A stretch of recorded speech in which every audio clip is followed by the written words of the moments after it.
Des retrouvailles, causeries au hall de l'Institut français du Congo, où sont étalés plusieurs ouvrages à l'attention des lecteurs, curieux de découvrir le mystère caché au travers des titres alléchants. Ce qui m'interpelle, c'est ce qui est écrit là. Donc j'aimerais bien rencontrer l'écrivain pour qu'il essaie un peu de m'expliquer un peu c'est quoi ce livre mystérieux entre la vie et la mort.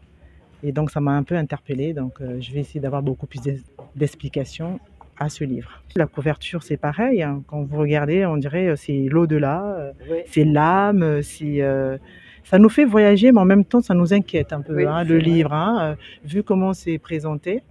Ça nous attire, mais ça nous inquiète. Donc je pense que ce qui est écrit là, c'est pas ça qui m'interpelle. J'aimerais bien savoir pourquoi Monsieur Petit a écrit ce livre, qu'est-ce qui l'a inspiré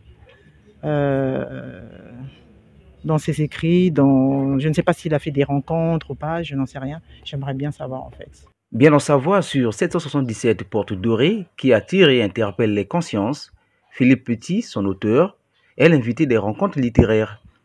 Il a échangé ce jour, 21 février 2024, avec plusieurs amoureux de la lecture.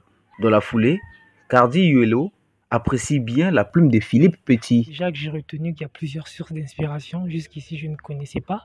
L'auteur prétend qu'il a écrit cette œuvre sous la dictée de deux êtres, notamment Céleste et Toussaint. C'était très fabuleux, l'intrigue de l'histoire et notamment comment il a pu ramener cette histoire avec des ouvertures sur des dimensions parfois paradisiaques. Avec le chiffre 777, c'était très remarquable et très intellectuel d'élaborer ce travail. Après quelques ventes, dédicaces et même la prise de photos en guise de souvenir, Philippe Petit ne peut que remercier les participants. C'était le grand jour, une grande première, et je suis très content parce que ça s'est très bien passé. Il y a eu un bon contact avec tout le monde et je me suis très vite senti à l'aise et soulagé parce que c'était la première fois, c'était ma première présentation. Donc j'étais un petit peu stressé, mais ça s'est tellement bien passé. Là, je me sens bien, serein, tranquille, calme. Je me sens à ma place en fait. Je suis bien là. 777 portes dorées. Aujourd'hui, on en connaît. C'est quoi la suite? Je ne sais pas. C'est pas encore. J'ai bien un livre en cours, mais ça n'a rien à voir. Je sais pas. Il y aura sans doute une suite, mais je ne sais pas encore. On n'a qu'à dire 888.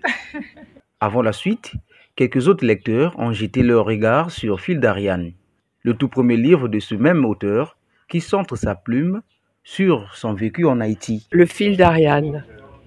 Voilà, parce que je pense que c'est un livre sur des retrouvailles, parce que j'ai compris. Mais à travers ces retrouvailles, à travers ce fil, il y a des portraits qui sont faits de différentes personnes. Et voilà, je vais le découvrir. C'est la mer, l'aventure, le soleil. Et j'aime bien les livres d'aventure. Et là, d'après le résumé, j'ai vu, c'est un récit qui se passe à Haïti. Et voilà, je veux le découvrir et découvrir un peu la vie des Haïtiens. Ça va me faire voyager.